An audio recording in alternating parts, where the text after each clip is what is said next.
ivory black doesn't scumble well because there's so much oil in it. But with a bristle brush and my paint, it would. Wherever I hit first, it's going to be the sharpest. So the next mark I make is my dark. And now I'm going to touch lightly and I'm going to let it drag and scumble the edge as I go around.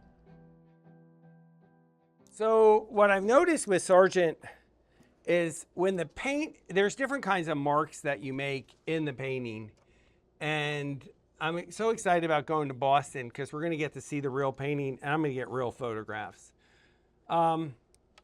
So one of the things I've noticed lately is even paintings about shape, which are flat and stiff and outlined, Sargent still varies the way he makes a mark. So, you know, down here, I don't have it down there. So imagine down here, like down there, lower. So where else can I do it to show it? How about right here in the middle? Okay.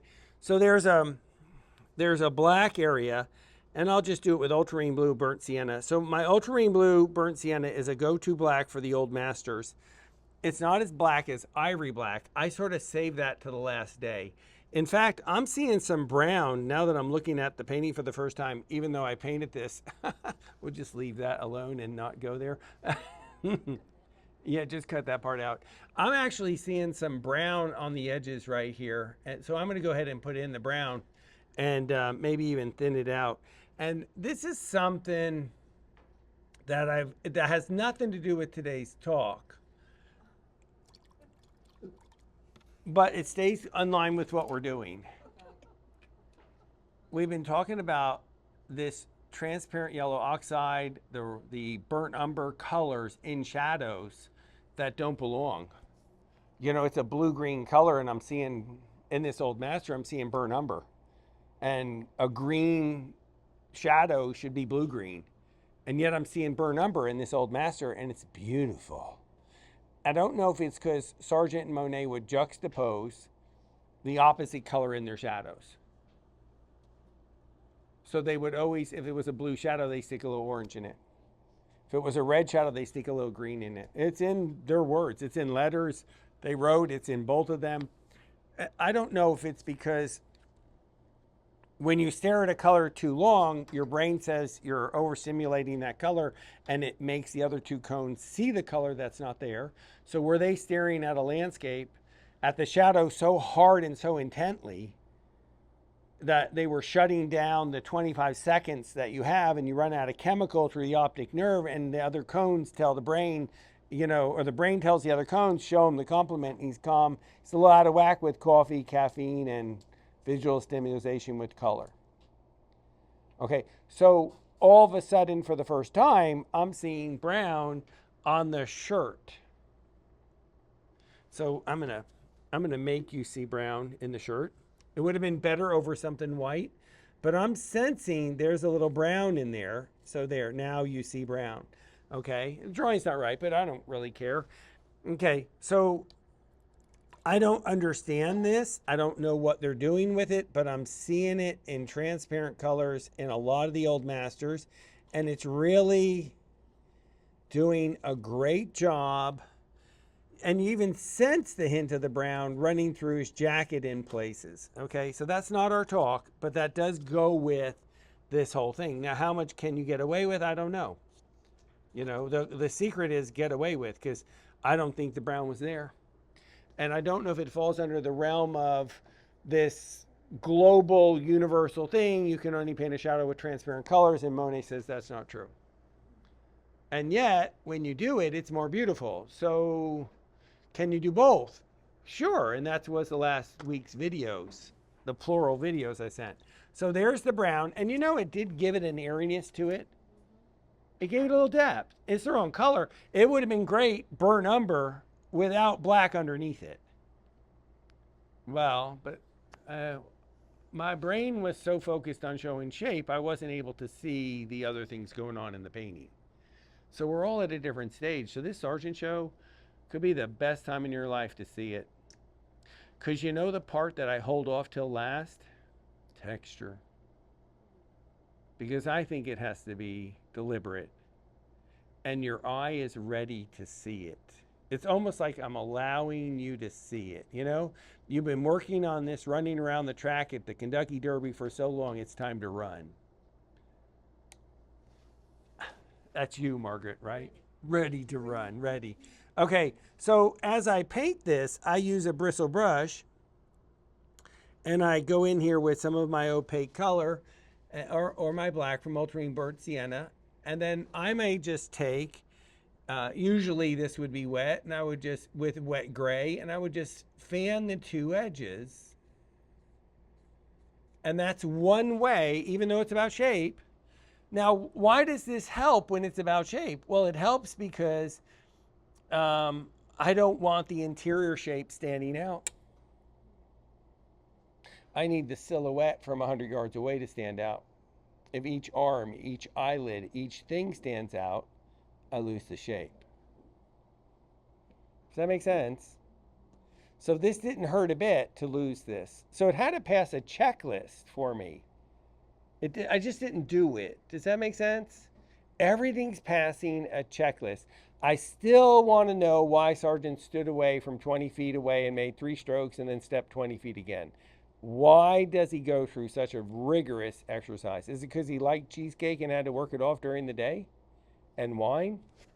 Think about it. That could have been the only reason now. It doesn't mean he did it to paint. He just might have felt like it was aerobics. Ever think of that? Could be true. Okay, so that's a soft edge. Now, another way Sargent's going to soften a line, and I'll do it at the top of the hair. Oh, I got my numbers. I drew numbers on it. You know, it's paint by number. So, ivory black doesn't scumble well because there's so much oil in it. But with a bristle brush and my paint, it would. Wherever I hit first, it's going to be the sharpest. So the next mark I make is my dark. And now I'm going to touch lightly, and I'm going to let it drag and scumble the edge as I go around. Okay? So I left that broken crosshatch mark at the top. So now I varied my way I make a mark a different way. Every stroke, I'm thinking, what color can I use? Where does it go? Can I make a mark a different way? I don't know. What kind of mark do you want to make? I don't know. What's the painting about? Do you think this would be a good kind of mark? I don't know. Would it go with the thesis sentence? You know, it kind of might. Okay, then why don't we leave it? Is that what Sargent's saying 20 feet away? And then he says, but now I need another mark. And I'm not saying it's there. I'll say it's there when I see my camera a foot away from it and the alarm's going off because I'm taking close-ups.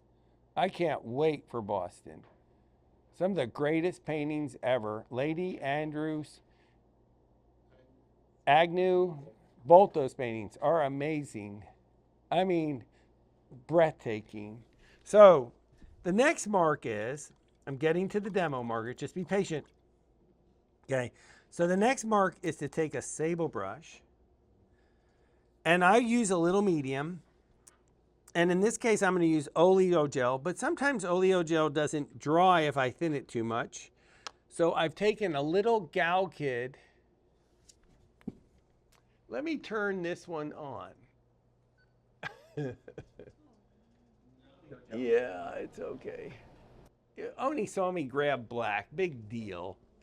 It's hard doing all of this alone. Okay, so I'm going to drip a little. So if I just do this and I thin the paint out too much. So if I get a sheet of glass so you can see it. Okay, and I take some of my color and I take oleo gel, which allows you to use an opaque color, and I thin it out. When it's this dark, that'll dry. There's enough paint to where that'll dry. Any thinner will not. You're just gonna have to memorize that. Okay, so any thinner than this, you're gonna have to add oil to it. And I might add a little oil to that just because I've had a major portrait of a federal judge.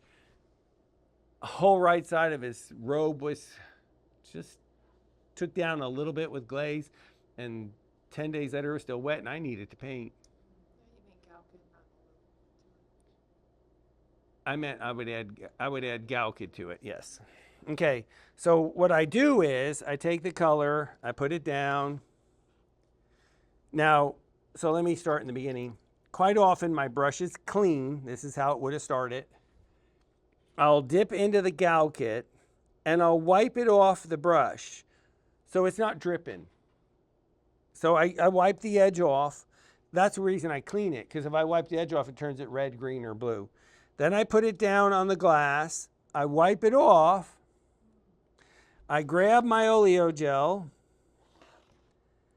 I grab the oleo gel. I grab some of the Galkid with the oleo gel, and now I can paint with that. And I don't care how thin that is. The Galkid's going to dry it. That has worked for me wonderfully. I know natural pigment says you don't have to do this with oleo gel. I'm telling you, I don't have 11 years for it to dry.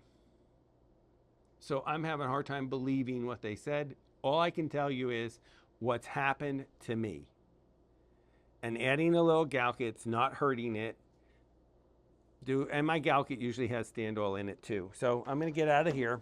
So now I've changed from a bristle brush, because a bristle brush does a great job scumbling. Now I'm going to use a sable brush, and I want a sharp line. If I need to fix the line and make it super sharp, Clint had the photo from London, from his camera. That's where I saw a flat line I've never seen before. I've always said Sargent holds me accountable. He makes me do the things that I know. Okay? But I'm also saying that Sargent goes lighter than I go. He goes darker than I go, brighter in color than I go, grayer than I go, and thicker in paint than I go. I think he pushes the extremes. When you look at Lake O'Hare or whatever, is that what Sargent paint? O'Hara? When you look at Sargent's painting of that, he said this is about twilight, certain time of the golden hour, and it's about color. The red cliff mountain and the green water. When you look at Clyde Aspig's version of the same painting, is it the same lake? It's the same lake. When you look at Aspig's painting, it's about the harshness of the Rocky Mountains, the Canadian mountains, the Canadian Rockies. It's about the harshness and grayness against the stunning color. But see, Sargent sold out. He said it's about color, and he didn't care about the mountain. And that's what I keep saying. Sargent sells out, and he goes lighter and darker, grayer and uglier, brighter and dirtier than I do. He sells out on whatever he chooses. Now, we both love Aspig's painting, though. It's absolutely stunning. He's just playing off the color against the gray. Sargent's capturing the quality of light at a certain time. And the more you know about this painting, when we see it, the more it'll mean something to you. Okay? So, let me get to this. So, I'm going to go ahead and take the black, and I'm going to get away from the oil that's floated out of the tube of paint. And I can use, if I want to show brush strokes, I can use oleo gel. And, you know, just out of habit, I'm just going to dip a little bit in that gel, in that fluid. I'm putting it in there. I'm going to add a little oleo gel. And what this is going to do is it's going to make a wickedly sharp mark.